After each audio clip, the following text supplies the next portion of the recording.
before ogiye muri eglise gira research ku mupastori, research ku bintu bemera, research ku bintu imigenderane yawe.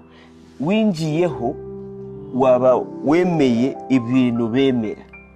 Abantu benshi nibagira research. Okay, reka ndakuha akarero. Reka ndavuge ugiye muri hospital. Bagiye kugira operation. Na harimo wumvise mbu aba bantu hari operation bagize cange na impapuro zikwiye kugira wewe wagiyeyo mu bakugire wamenye mu bantu na impapuro bafise urashobora kujayo mu bakugire operation urabyanga ugira research yiwawe kumenya abantu barabizi none kubira iki tutabigira no mu bintu bimwemo tutegeza kugira research character ya leader tugiyemo imico bimeze gute umuryango wo gumeze gute uyu n'umuntu ndashobora kwizera kuba umurongozi wanje. If research waheje kwigira then you can enter your eglise.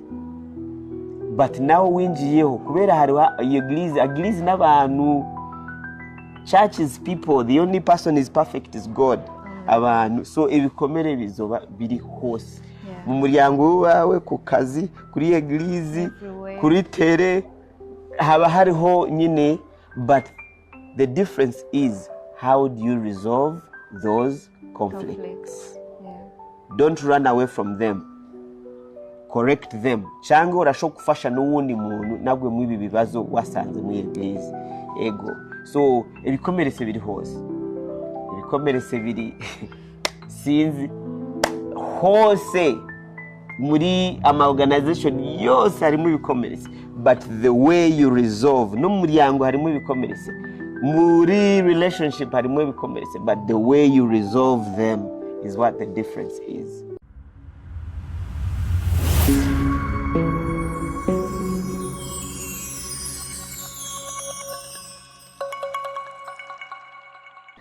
Amahoro y'Imana abane namwe mwese muriko muradukurikirana kuri Inox TV. Ndabahaye mwiriwe canke mwaramutse umwe wese bivanye naho aherereye, ko bari hano mu gihugu cacu c'u Burundi, abari hakurya y'amazi n'abandi muri mu bihugu vya kure. Amahoro y'Imana tukumbuye umenywa n'umuntu wese ashibamira imitima yanyu n'ivyiyumviro vyanyu muri Kristo Yesu. Nkuko musanzwe mubimenyereye ni Marie Grace Izere, kuri inshuro ndagarutse kandi nongera ndabaha ikaze mu kiganiro twabateguriye uyu munsi. Nkuko mubizi ni Talk to Me, ariko uyu munsi Talk to Me yacu itandukanye cyane nizo mwari mumaze iminsi mubona. Sindi jenyene, ndi kumwe n'umushitsi wacu yatugendeye. Turaza kuganira nawe, tuzakumenya byinshi cyane bigiye bitandukanye. Turaza kumenya mbega uyu mushitsi wacu ninde, akora ibiki, kubera iki yisanze muri uyu muhamagaro, mbega niki kintu camuteye intege, nibehe bintu yahuye navyo bikamubera nk'intambamye canke bigasa nkaho bimusunamise ukuntu, nibihe yo tuganirira nk'abajene, kuko ndisiyo hariho abantu b'abajene canke n'abandi bagiye batandukanye, kuko dukurikiranwa n'abantu benshi tunababwira ko tubakunda.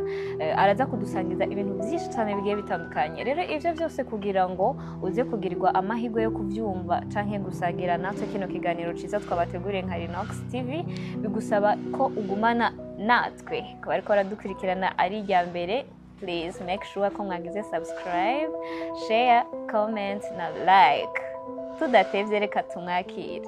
Mahoro cyane gose. Amahoro Grace. Meze neza. Ndashima uhoraho.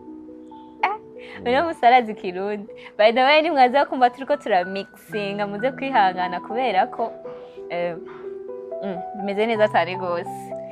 Yego. Nibyo? Yes. Ariko Ikirundi murashobora kuza kukitubwira neza. Ndakizi, ndakivuga, turumvikana, ubu binaniye uzobyumva nawe ukosore, turabe ngene turashobora kumvikana. Ego, ku bantu ari rya mbere bababonye murashobora kubidondora kugira ngo babamenye. Amazina yitwa Pastor Jeff, benshi banzi mu gisagara cyo Bujumbura as Pastor Jeff. Amazina yanjye official kuri karangamuntu y'uwanje ni Baluku Geoffrey. Nkaba ndi umuntu akunda abantu, undi Imana, akunda kuyaga n'abantu, kandi akazi nkora ka buri munsi ndi umupasiteri w'abajene kuri eglise itwa CLM. but hariho yindi amatara Imana yaramaye y'ama consultants, events consultants, ibintu bitandukanye. So nushobora kunshyira muri kategori imwe. Ni muntu ndakunda cyane gukoresha ingabire zose Imana yamaye. So nushobora kunyira muri box imwe, kandi sindabikeneye kunshyira muri box imwe y'ubupasitori gusa. Bataro amatara menshi cyane Imana yamaye kandi ndayakoresha uburyo n'umwanya ukunze. Ego murakoze cyane. Duhiriwe duhishije twumvise ko ari umuntu wacu nk'abajene, nabemereye ko aza kutuganira ibintu byinshi cyane bigiye bitandukanye. Tudatebye reka dutangure n'akabazo ka mbere k'amatsiko. Mbega Pastor Jeff ni gute yisanze muri uyu muhamagaro twumvise arimo? Yisanze gute bw'uyu muhamagaro? Dia mbere na mbere nakunda Imana kandi ndakunda Imana kandi n'Imana nayo irangura. So mu buzima ko datembera narakijijwe cyari mu jene, kinjira ama fellowship atandukanye, kisanga njene ibintu b'Imana ndabikunda ndabinezeramo, kagena haburo bundi buzibo muri corporate world ahani hantu, batukuriye eglise naguma ndiko ndafasha kandi ndabisabira n'abandi bantu. Ufise akazi ka buri munsi urashobora gufasha kuri eglise. Niho abashinga naye bo muri eglise bavuze none wewe nushokuza ukatufasha mu bikorwa. Akavuga sinzi cyo numva nyene mu mutima. Akavuga ni sawa, reka ndaze katangura kubiha umwanya.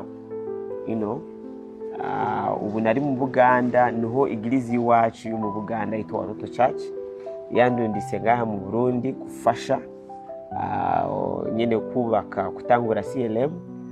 Then nashitse ngaha niho nyene numvise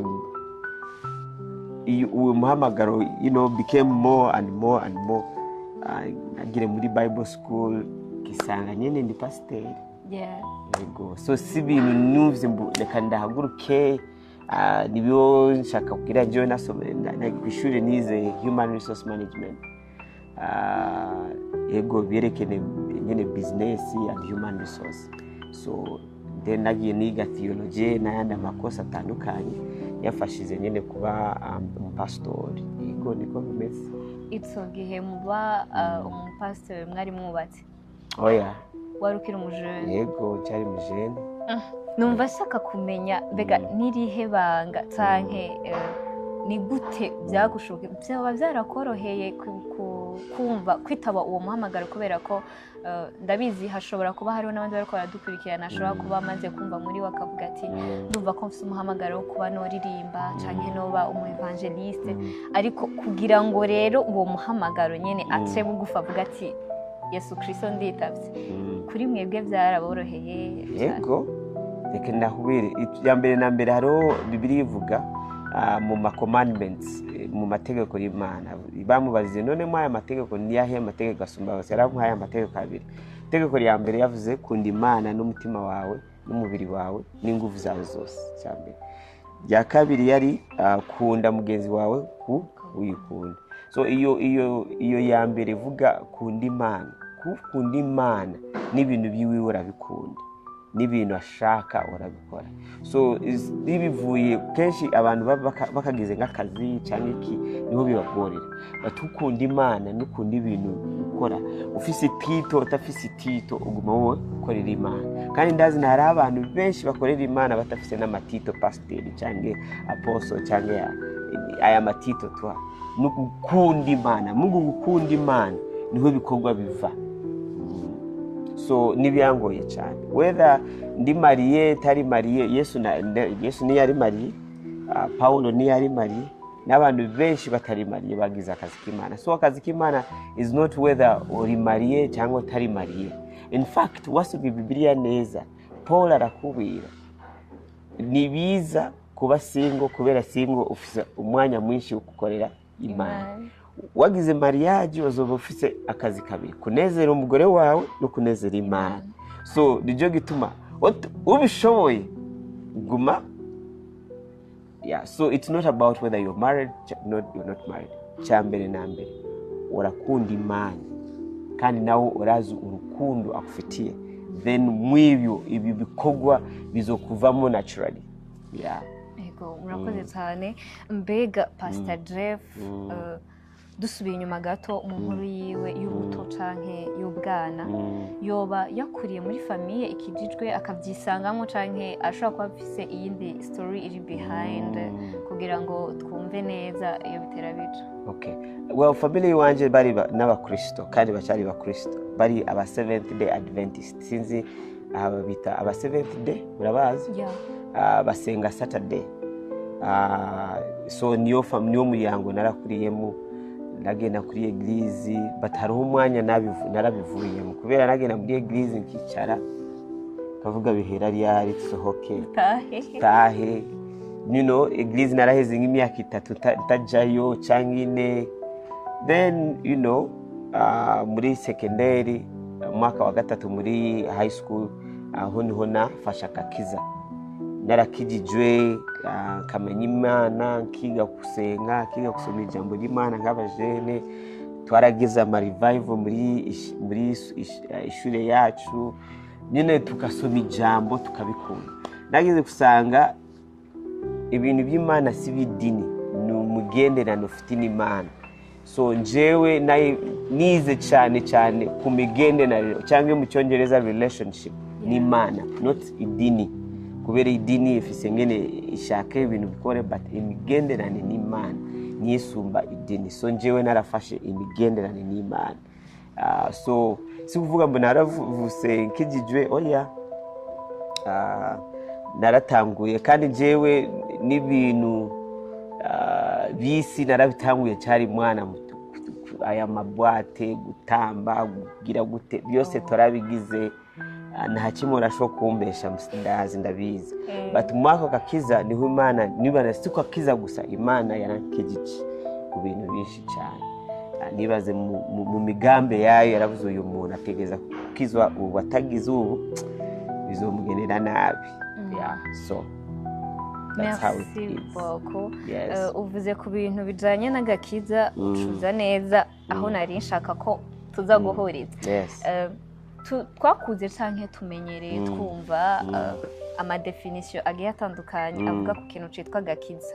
Ugasanga hariho bamwe bagusigurira ko agakiza nze kwambara robe like igera hano, nze gufunga igitambara mu mutwe, sinsuke, batizwe canke ndirimbe, tukumva ko niko gakiza according ku byo bamwe bakuze bumva abavyeyi babo bababwira canke ivy'isi vuga.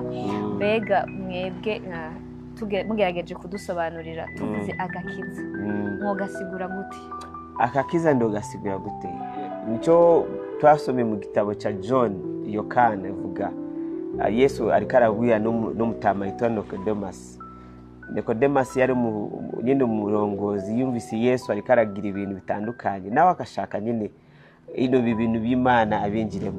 Nakamubuza, none ndashobora kukizwa gute cyangwa ndashobora kuvuga wa kabiri? Yesu yaramwishuye, nushobora kuvuga wa kabiri mbo usubire mu nda ya mama wawe.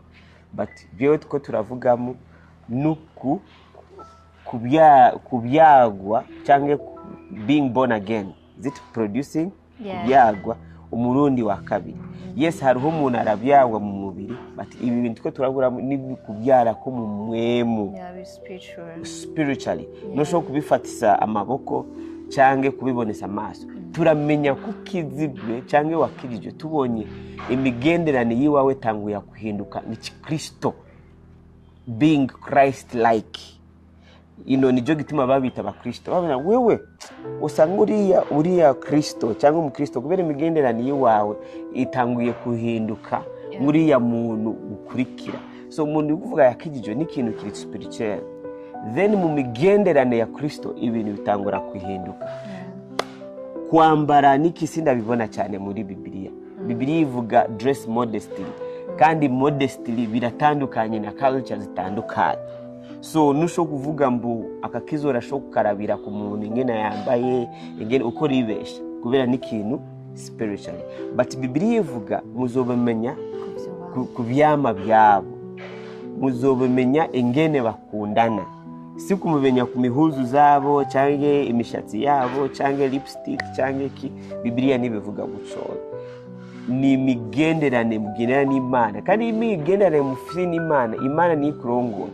Yavuze mbi imishashi yikureho niho yakuhaye order, but idini religion niyo kiraho ibyo ayo ama ama rules amaki, but twasome Bibiliya nibirimo. Whatever the society considers, change society kanaka considering imico miza ni no kwambara neza nuko, hari ahandi wosho kwibaza wambaye neza ukajya hani hano ukasanga wambaye nabi. Exactly. Kubera turi muri culture zitandukanye. So whatever your culture considered appropriate, please do that. Gira ikintu nusitaze abandi, kubera nawe urashobora kugenda muri culture kwibaza wambaye neza kumva uriko rasitaza abandi. So ibi bintu by'akakiza nibiyereke nibisa cyane cyane, kandi tubikuremo kwambara nginusa nginiki siko bimeze. Wabonye muri Bibiliya nyene abantu basa nubo, abantu bitambura yambaye karuvati niho kibijwe. None abantu bariko baratwica no kutwiba mu gihugu cyose, abantu benshi bambaye amakaruvati n'amatayi. So that is not the basis of salvation. Salvation is the inward transformation. No kubatizwa urabigira kwereka iminuka yabaye muri wewe ndani, ukavuga reka ndabigire nereke family muryango iminuka iri mu nicyo gituma tugira baptism. Ego simana nakwishuye. Ego banyishuye neza, merci beaucoup. Ariko ngaruka hano kuri ijambo ry'Imana riri mu Baroma chapitre 10 verset 8 na 9 gutya. Iriko riravuga ngo kuko niwaturisha akanwa ko Yesu Kristo ari umwana w'Imana, ukizera mu mutima ko Yesu yavuye mu bapfuye uzokizwa. Yego. Kuko akanwa ariko umuntu yaturisha akaronka agakiza, ha mu mutima akawizeresha akaronka kugororoka. Mbega bino navyo bihuriye he n'ibyo kuvuka bwa kabiri? So kuvuka wa kabiri aho watanguriye after iyo conviction, kumenya Yesu niwe mukiza wanje ukamwatura, aho niho process itangura, kubera n'urukundo rumeze nk'urukundo. None nje nako nadaraga umugore wanje namwe namukunda, none haruho physical rukundo namuhaye, na kintu physical namuhaye, n'amajambo yambuye namubize nje ndakukunda nakambira ndakunda. Aya majambo niwe tugenda tufatirako. Nijo gituma Bibiliya ivuga amajambo yawe afise ubuzima n'urufu. Watu yijambo urikoratura ubuzima kuri wewe. Nijo gituma amajambo si amajambo gusa, amajambo aremeye. Nijo gituma Bibiliya ivuga I will judge you n'amajambo muvuga, nzobacira urubanza n'amajambo. So nijo gituma no kuri eglise umugore cyangwa umuhungu no mukobwa bariko barabagera mariage barakubaza wewe kanaka uyu muntu wamwemeye kuba so and so, akavuga go cyange ya ngaha naho mu majambo yiwawe urikoratura Yesu ndamwakiye, urikoratura nk'uko Bibiliya nk'uko ijambo. Nijo gituma Yesu avuga wasomeye muri Genesis say in the beginning wa mbere na mbere, John actually wa mbere yari ijambo yari Imana, iri jambo yabaye nyene bikaba umuntu. So ijambo, your word is very important. Nijo gituma Abaroma bavuga confess with your and believe in your heart, kubera kenshi bitakwira Bibiliya ivuga out of the abundance of the heart the mouth speaks.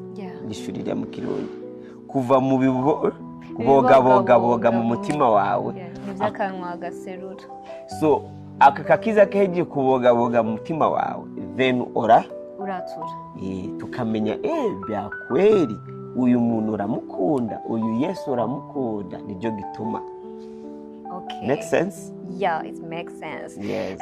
Hano naho niyo wambwira guca nza gucangaruka ku kantu wari wavuze mu mwanya uheze, kari akantu kavuga ngo tuzobamenyera mu bikorwa canke ku byo bama, ku vyamwa byabo, ku mbuto zabyo. Nkuko dusanzwe tubimenyereye, nta munsi n'umuzorengana hama usanga igiti kiko kiravuga njewe ndivoka renda umucungu, ariko wowe ukikiraba urashobora kumenya ati kino kintu ni iki niki. Bega bigenda gute bano bantu twitwa abakristo cyangwa twebwe twitwa abakristo, anytime ushobora kumubona muri iyi image, hanyuma mu wundi mwanya ugasanga ni ibintu bidahuye. Bega aba yakiriye Yesu tuzi biba byagenze nica kibazo kiba cyahabaye. Sasa iyo hariho ikintu kitwa hariho salvation akakiza, hariho sanctification, hariho what else can I say, what is the other thing? Sanctification, there's also what? Justification. Iyo justification Yesu yarahije kwigora, but sanctification nakazi kiwawe nje wewe na wewe tegeza gukora akazi. Aka kazi kameze gute? Kwemera umweyo cyangwa the Holy Spirit to work in us, gukora mu biriya bintu y'umubiri. So abantu bari kuri stage itandukanye. Akakiza sika kameze nga race mwese tuko twiruka tuzoshika hamwe. Hariho abandi bariko baragenda buke buke, hariho abandi bagenda vuba. So njo gituma tegeza kuvuga, you need to have grace on people. Wewe ngino tahura ibintu, ngino fata ibintu birakora. For example, rekana kuba umuntu yari anywa urumogi yaje myaka 10 ariko ararunywa, umubiri we bamumenyereye. Yes, yakijije uyu munsi cyangwa imisi 2. Wibaza urumogi iyo inyota bayahejeje akiri addicted, abacari addicted. So ategeza kuiheba rimwe. Hariho abandi miracle birahera, batari abandi birabatwarira umwanya. Uyo mwanya nijo gituma utegeza kuba close to God. How do we do that? Gushonjesha, gusenga, kusoma ijambo ry'Imana. Batari abandi babifata mimenenegwe nibashaka kugira akazi.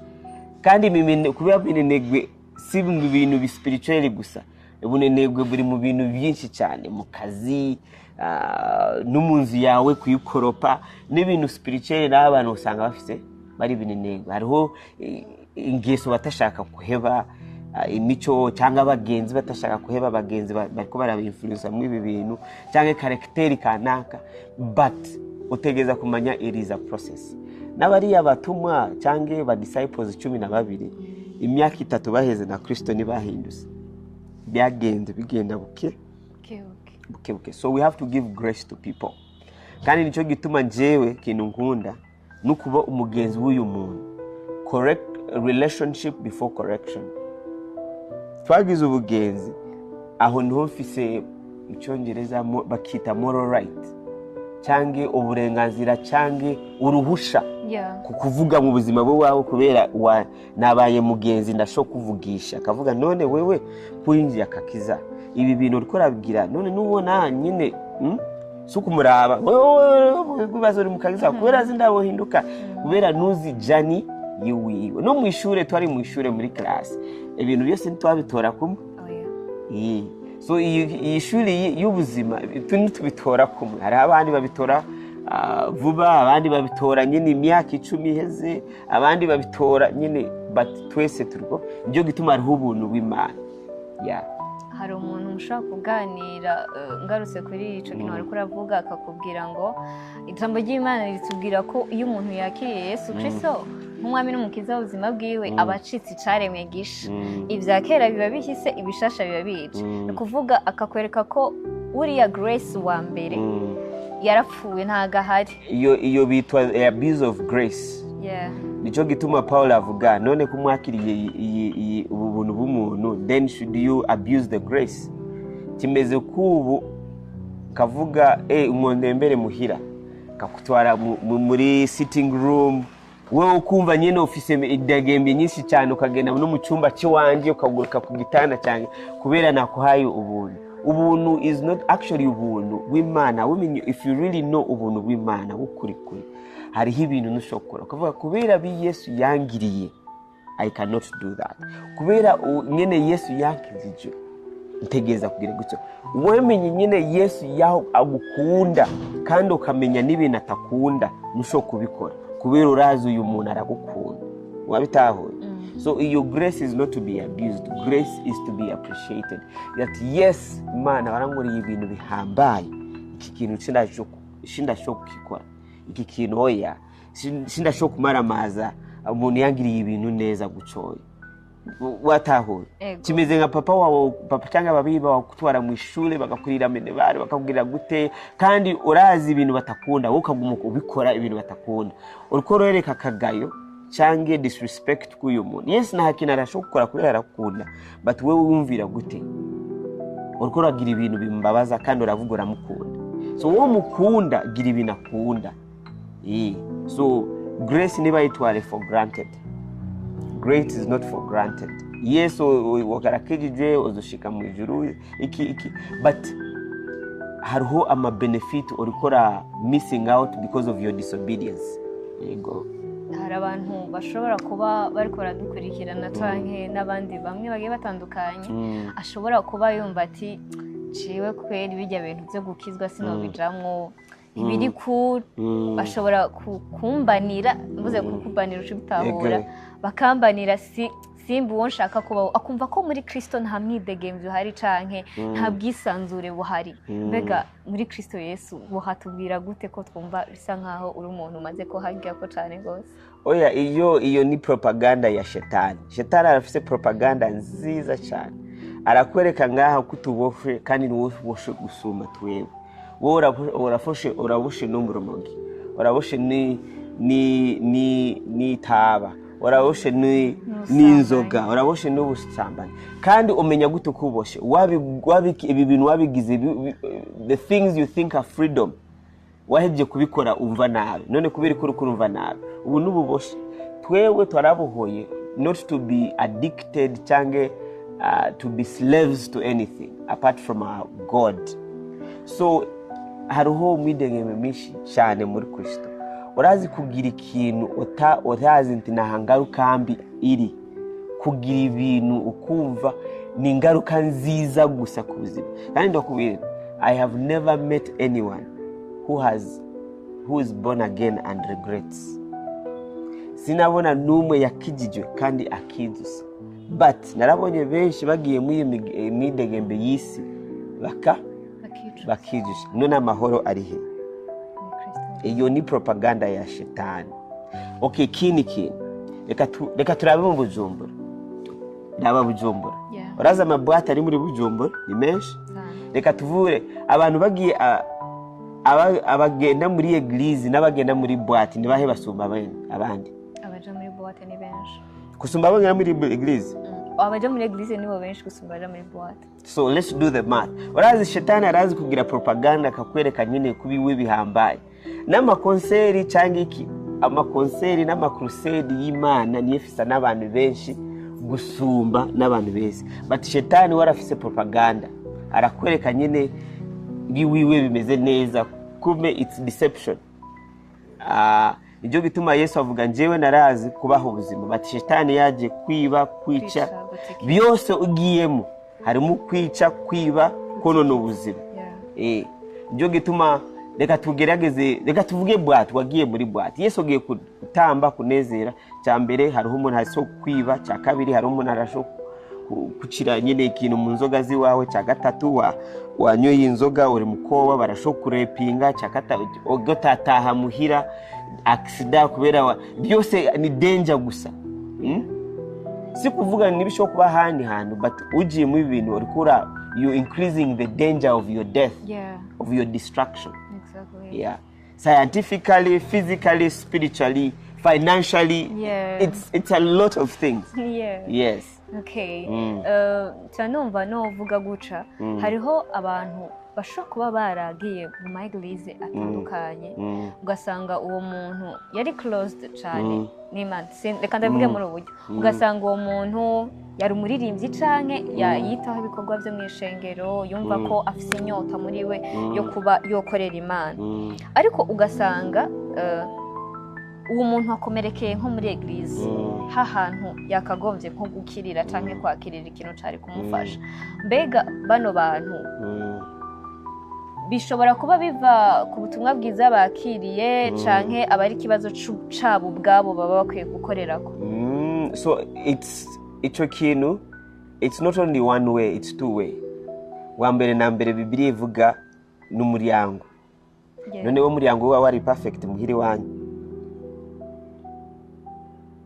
Abana b'Imana turi umuryango wose ugiyemo haba harimo ibibazo, umuryango wose turimo haba harimo ibikometse, but umuryango mwiza ni umuryango akosora ibintu bitameze neza. Because muri leadership tuvuga ndi where there is people there is conflict. Ahari abantu haguma hari conflict. But the beautiful thing is you have to find a way of resolving those conflicts. Uyu muntu yakubabaje urashobora kumwicara cyo akavuga wowe wangije gicyo kucana gucuye ibi bintu turashobora kubikosora guteye na gutora. But kenshi umuntu urazi abantu kubabara kufise nyene hariho nyene so many ways kubabara cange hariho umuntu nibamwemeye kuririmba muri korale nawe afise ijurishi na muntu yamubuye boss ijuri wawe nirimeze neza ukamubwisha ukuri bakamangira muri korale akagenda jewe hari hano sinakunda urandashaka kwinjira muri korale bakanyangira boss ijuri wawe rimeze gute kandi ahandi nahantu naho hari abandi bakomeretse ndazi muri gisagara muri araba pasiteri bameze nafise imico mibi babagiriye nabi kandi pole sana hari abantu babambaye ubu buryo ibyo tusho kubyanga hariho amagirizi nyene bafata abantu nabi. That means wagiye mu muryango mubi bato muryango wa Kristo araguse. Kandi je ndashaka kuhanura abantu benshi cyane reka narabe muri kamera before ogiye muri eglise gira research ku mu pastori, research ku bintu bemera, research ku bintu imigenderane yawe winjiyeho waba wemeye ibintu bemera. Abantu benshi nibagira research. Okay, reka ndakuha akarero. Reka ndavuge ugiye muri hospital bagiye kugira operation na harimwe wumvise mbu aba bantu hari operation bagize cange na impapuro zikwiye kugira wewe wagiyeyo mu bakugire wamenye mu abantu na impapuro bafise urashobora kujayo mu bakugire operation urabyanga ugira research yiwawe ukimenya abantu barabizi none kubira iki tutabigira no mu bintu bimwemo tutegeza kugira research character ya leader tugiyemo imico bimeze gute umuryango wo gumeze gute uyu n'umuntu ndashobora kwizera kuba umurongozi wanje iyo research waheje kwigira then you can enter your eglise. But now winjiyeho kubera hari iyo eglise n'abantu churches people the only person is perfect is God. Abantu so ibikomere bizoba biri hose mu muryango wawe ku kazi kuri eglise kuri tere haba hariho nyine. But the difference is how do you resolve those conflicts?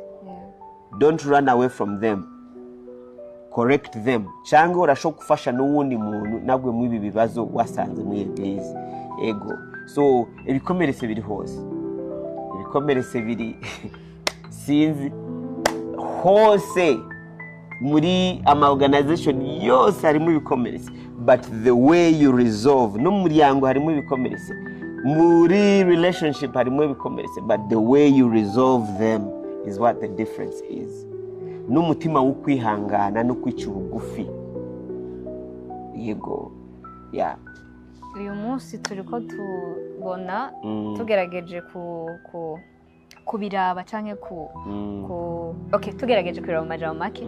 Uyu munsi turiko twumva ubutumwa bwiza n'amaprofesa hanini cakira umugore cakira imodoka ngiyi visa amadola ibintu nk'ibi ugasanga twebwe abantu ahanini turiko dukurikira ibyo canke twumva ko ico kintu arico kiriko kiratumotivating and after ugaca usanga umaze for example 4 years or 5 years na mugore waroze kandi urumva iyo profesi wayihawe dufate nk'ubu haheze nk'iyo myaka nyene urindire kandi bakubwiye this is your time urumva mbega ubutumwa bwiza cyangwa ubutumwa bwagakwiye kuvugwa ko Kristo yatubwiye ati genda mu mahanga uvuga ubutumwa bwiza abizera muzemwe babatize uhereye Yerusalemu Yudaya kugeza ku mpera z'isi. Mbega ubutumwa bwiza mu majambo make pastor ni iki ubutumwa bwiza is the gospel of Jesus Christ. Iyo gospel tuyisanga muri John, Mark, abatumwa biwe bariko baravuga kandi wabumvise neza ubutumwa bavuga akakiza, bavuga Yesu aragarutse, bavuga kwihana, bavuga imigenderanire n'abantu, bavuga ihero y'isi, bavuga kundana, bavuga ku expandinga the kingdom. Nijyo gituma Matthew yavuze rondera Imana ibi byose bizo uzako seek first the kingdom. Rondera ubwami bw'Imana ibi byose bizo no kugoroka kwayo ibi byose bizo kugukira. Hata abantu bagiye kurondera biriya bindi batarondera Imana. Kandi kenshi nde na muri eglise abantu bafite ikintu mu cyongereza tukita selective hearing. Abantu bashaka kumva ibintu bashaka kumva biryohera nyine their emotions. Kandi nicyo gituma navuze gira research kuri eglise otagiyeyo orabo ubutumwa bariko baravuga nibo butumwa buriya Yesu yavuze. But nicyo kutera imbere niyo ma prophecy byose ni jambo y'Imana. But Bibiliya ivuga waronse prophecy Bibiliya irakuha uruhusa. The Bible says examine. Change hamagara abandi babiri batatu bane kwemeza ubu nabi. How do you call the prophecy mu Kirundi? Ubuvugisho urabe kuri is it true or false? The Bible gives you the authority to examine. None nibangahe bagira iyo examination? Nibangahe bahamagara abaprofeti babiri batatu kwemeza ibintu ibi bavuze? You see what I mean? So iyo challenge iri kuri wewe n'ukuri ya muvuga butuma mwese ni muri ko muragira akazi kiwana. Wewe utegeza ku examine na wewe uriya karabivuga utegeza it has to come from a pure motive. Siku abantu ibigumba banezere utari ko ravuga ijambo riyo Mana ryo kuri. Na wewe bahaye prophecy. Of course hariho prophecies z'ukuri utegeza kwihangana. Hariho prophecy Imana yawize kubana b'Israeli spent 70 years we have been fulfilling. Hariho n'ubundi butumwa bavuze turi wawe n'abana bawe bazokurikira n'abakurikira. Wewe bibaza nibyo wawe kumbe. Yes, but you have to be faithful to the word of God. Kandi Bibiliya ivuga, I think it's in 3 John, ivuga prosper in all things. Prosper. Mutera imbere mu byose. But above all, musumbya byose, let your soul prosper. Sibira mu Kirundi. Okay, mutera imbere muri byose ariko gusimba byose.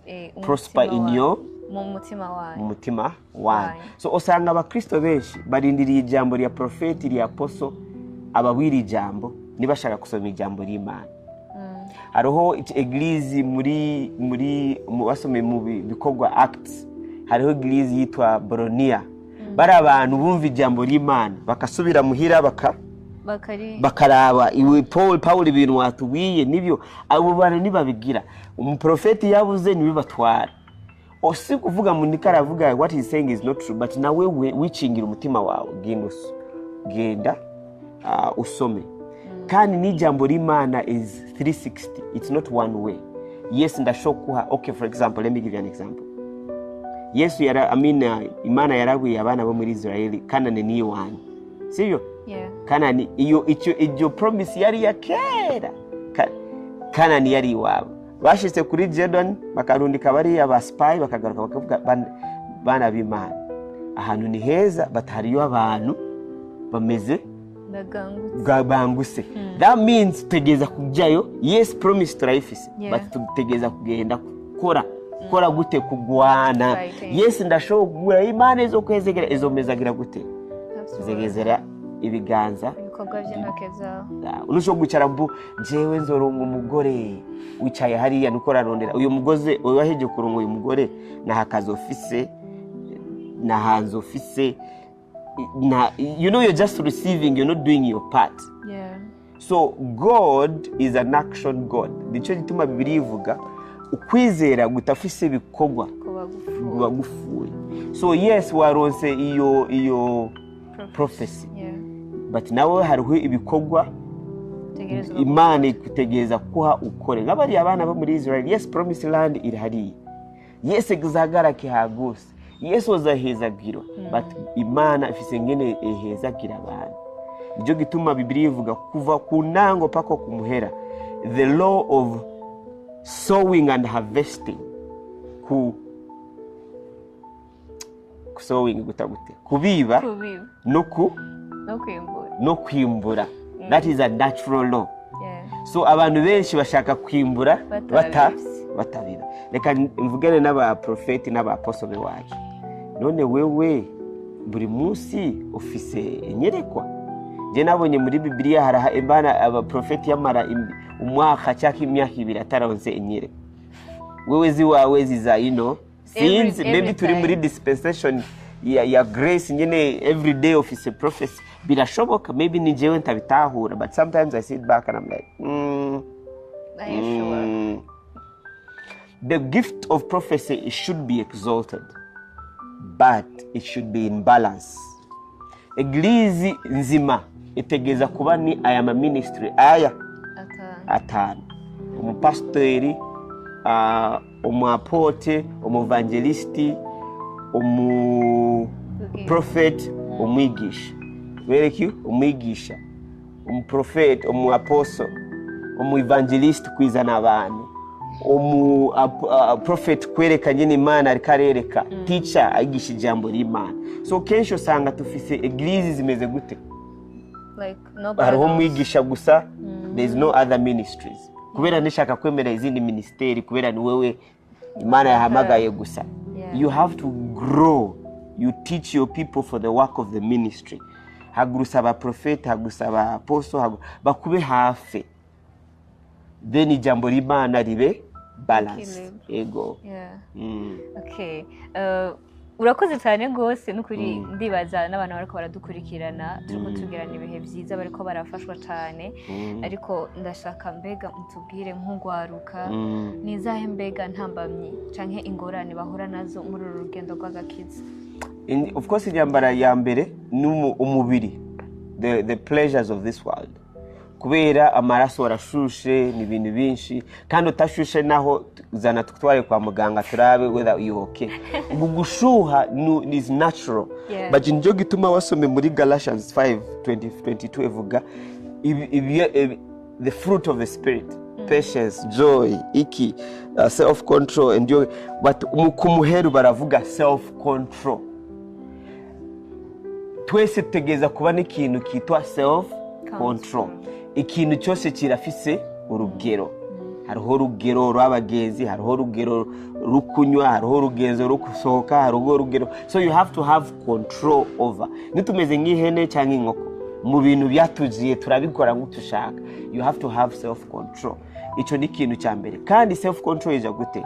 Bibiliya ivuga how can a young man keep himself pure? Umujene arashobora kwigumisa. It says that by meditating on the word of God. Kundi jambo abajene ubusi nibasoma ijambo no kwiru, you have to love the word. Kubera ijambo emeze nka mira cange itogute mira mu Kirundi mira kiriya kintu wiraba ikiyo icyo kiyo buri munsi ugenda wiraba n'ijambo ry'Imana utegeza kwiraba buri munsi. Ubu musagute hari akantu katameze neza, iyi mvugo kubera uko uyu muntu ndamumva hariho you have to define hariho amalast ibigumba ufise umuntu. So you have to have what we call self control, kubera ama decisions ukora girobo azokuaffecta in the future. So hariho nibindi of course ushaka gutera mbere comparison. Uri afise iPhone 5 nawe ushaka iPhone 5 boss, uriya nuzi family iwabo mahera yaratanguye mu buzima bwabo family Imana yarabaheze basekuru n'abasekuru. Wewe papa wawe niwe yatanguye gufata inoti umushaka nyene. You have to also be logic. Comparison is the killer. Nje ikintu kinjisha ndawira abajene wewe ori unique, Imana nigira photocopy na umuntu akusa. So genda mu bifise muhiri wanyu as you believe for the things for the better. Ushaka kwambara yahuzu, ushaka kwa imishatsi nka y'abandi. Let me tell you, ojogena muri prostitution mwana w'Imana. Office gira kachuba neza, Imana zo kuheza gira, in future, but don't compare yourself. Don't be you. Ego. Murakoze cyane gose. Dushaka ko turakurikirwa n'abantu nka kujyana nawe muzi ashaka kuba wiyumvira ko dufate atakuntu na kumwe muri Kristo haba hari umwindegemvyo canke ashobora kuba ugasanga bavuga ngo ibintu by'Imana ngo ntibihemba, ibintu by'Imana nta kamaro. Mbega ni gute ingabire canke impano dufise twozikoresha muri bino bintu by'agakiza? So ikintu cya mbere, Imana akazi kose ukora, nicyo gituma Imana ivuga ibikora byose bikorera nka ariko bikorera Imana, uskora korera umuntu w'Imana. Ibintu byose Imana yakuhaye ingabire, nuyikore kubera inyungu urikora rongamo, bikore urikora afasha abantu. Mugo gufasha abantu no amahera azoza. But problem ni ukukira amahera imbere. Mu kintu cyose wakiza amahera imbere bizokunanira, kubera amahera nacha gucoya. Amahera nawe afise spirit, arakurikira nyine araraba akavuga uyu muntu aranyeneye gusa, arashaka kungoresha gusa. But amahera meza waroze cyangwa ingabire nziza ni ingabire yo gufasha abantu. Mugo gufasha abantu no amahera aza. Nibisi nabyo urashobora kubigendamo mbukora ronera amahera. Je ndabona aba artist wacu bo muri secular no muri gospel, karaba nyene ndibahe batunze gusumba abandi, kasanga almost ijo gito. Iriya ni marketing strategy, barakotesha amamotoka, baragira guco bakakwereka nyene. But yes, of course mungabiri yiwawe urashobora kurongamo inoti, but wabigize neza. Wabigize neza n'umutima wawe, utakiza amahera imbere. Mu bukebuke amaherezo azoza. Sindashobora kubira ubu cange kera cyo ubu, oya, in baby steps. Problem again, people are not patient. Ushaka kuba Apolineri ubu, waraza Apolineri uyatanguye imyaka urayizi. Imyaka every day you put a brick ukiraho itogute a brick block itafari rimwe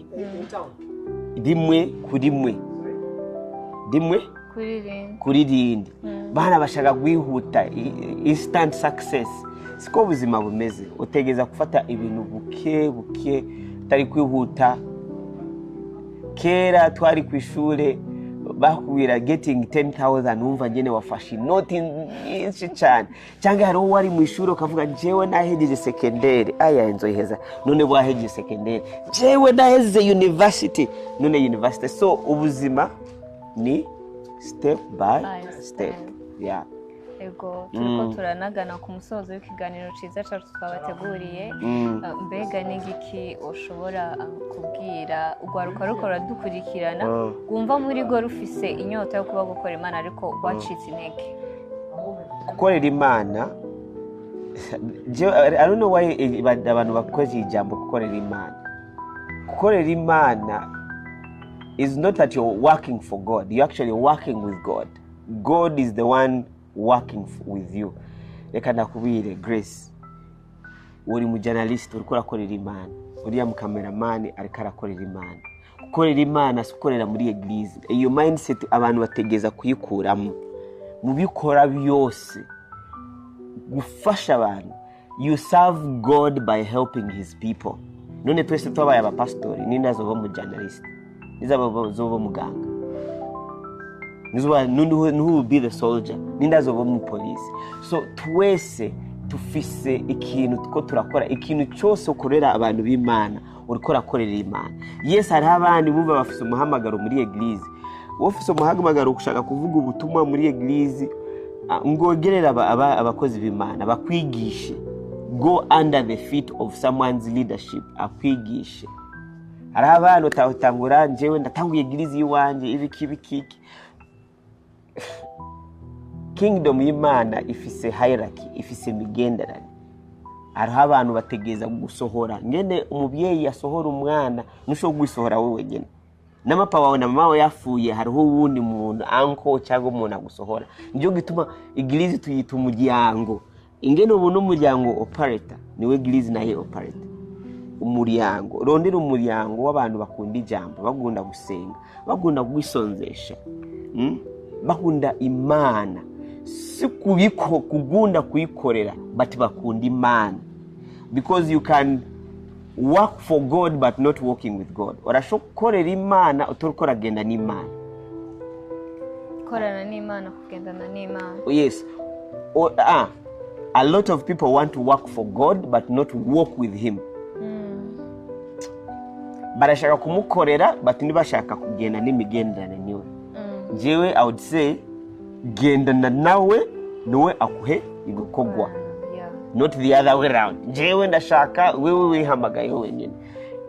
Imigenderane miza, iyi migenderane izotuma uronka ibikorwa. Yes. Yego. Nigiki worangiriza ko turiko turanarangiza ikino kiganiro cyacu ciza nk'ikintu wobwira abantu bariko baradukurikirana babanye nacu umwanya wose kugira ngo cyo tugira ko tunarangiza n'ikiganiro cyacu. Bwa mbere na mbere mukundi Imana. Nguko ibitegeko rivuga kunda Imana n'umutima wawe n'umubiri wawe n'inguvu ziwawe. Cya kabiri kunda mugenzi wawe ingene wikunda. Problem iri urikunda. Igituma utakunda abandi is because you don't love yourself. Abantu nabo bategeza kwiga kwikunda kandi wikunze nawo hariho ibintu utakora, hariho ibintu bitonona umubiri wawe, hariho ibintu bitonona nyine uricingira ibintu. Ikindi kijambo njewe iyi season Imana irikirambwira kiri muri Colossians 3:23. Colossians bayivuga gute? Abikorosayi. Yes, ivuga ibyo ukora byose bikore nk'ari karabikorera Imana atari umwana w'umuntu, kubera umwami wawe arafise agahembo azokuha kandi ubikore nk'ari karakorera andi Kristo. Ijambo namukuru mfata ngaho ivuga ibyo ukora byose harimo kamwe cyangwa iki. Nibaza uriko rafata imishatsi yawe igire neza, uriko ambara neza, uriko bikore nk'ari karabikorera umwami. Reka ndakwakarira akabaza, none wibaze twese twagize kwiri jambo rikora ritubwira inzu yawe izosoba gute? Koropa nk'ari karakoropera Imana, gira ivyombo muhira nk'ari karabikorera Imana, muhira azosayangana. Okay, reka tubiga kariti yiwawe zosa gute? Gisagara kirasogusa gute? Igihugu kirashogusa gute? Iyi si irashogusa gute? Abakizwa bagize byose bakora nk'abariko barabikorera Imana. This world will be beautiful, sibyo? Yeah. But kenshi we are very selfish. Your selfishness tuyikuremo tukore ibikorwa byinshi. Hose Imana yakwamagara, uri mu journalist, uri mu cameraman, uri mu jade, uri mu kuzineri, uri mu boy muhira, uri mu security, byose bikore nk'ari karabikorera Imana yawe kandi Imana izo kuhezagira. Ego. Reka tubashimire cyane kukigoro mwatugiriye n'umwanya mwaduhaye kugira ngo tuganire namwe, tugize ibihe byiza. Mwarahezagiwe n'Imana ishishikare gukomeza ibahezagira. Tunashimira n'abakunzi bacu bari Nox TV badahengeshanya kudukurikirana kandi badahengeshanya kudushigikira n'ukuri. N'umugisha udasanzwe kuba tubafise kandi turi reconnaissante cyane kuba tubafise. Turiko turarangiza kino kiganiro cyacu, reka tukirangize mu isengesho rya pastor ahereje kudusengera ndamurekura acagenda. So nanje ndiko ndashaka kubashimira Lennox mwamfashije mu bikorwa kandi sinzi nibo bwa mbere twatanguye kugira, si bwa mbere I mean, kandi si bu muheru mwaratufashije kuri Pamoja Festival. Imana ibahezagire kandi ibasubizeho mwakuye n'inguvu ziwanyu, abagurire imiryango mu bimukora byose. Reka tusenge n'abantu bari online. Imana nziza, Imana ishobora byose, Imana wagize isi n'ijuru, wowe ugira neza, Imana yakakiza. Nasenge umuntu wese yacitse intege mu bintu by'Imana, ari discouraged, ndabusenga Imana basubize iriya hope bari bafise muri wewe, kizamo urukundo rwa mbere mu buzima bwawe. Ndasengera nawe batakuzi nabo bakumenye, bamenye ubwiza bwawe, bameze urukundo rwawe, bamenye nyine umunezero ari muri wewe. Mana ndasenge abajene bose muri gisagara, abazene bo mu Bujumbura, bo mu Burundi n'abari hanze bariko baratukira, Mana bahe ingomezi n'ubushobozi kuba ibi bintu wabazanye ngaha ku isi, iyo purpose wabazanye, let them discover themselves and who they are. But above all, I pray God that they will discover the love in you, King of Glory. May you bless them. May you bless the works of their hands. May you bless them in their coming in and in their going out. Bahezagire Papa, let your face shine upon them. Bagwanire ingwano zabo. Kandi Papa, musumba byose ndasenge akakiza kaze mu nzu zabo. Mu izina rya Yesu ndabisenze. Amina. Amen. Imana ibahezagire Ronex TV n'abakunzi banyu n'abafollowers banyu. Amen. Amhezagirwe Pastor. Sawa sawa. Okay. Kwaheri. Ciao.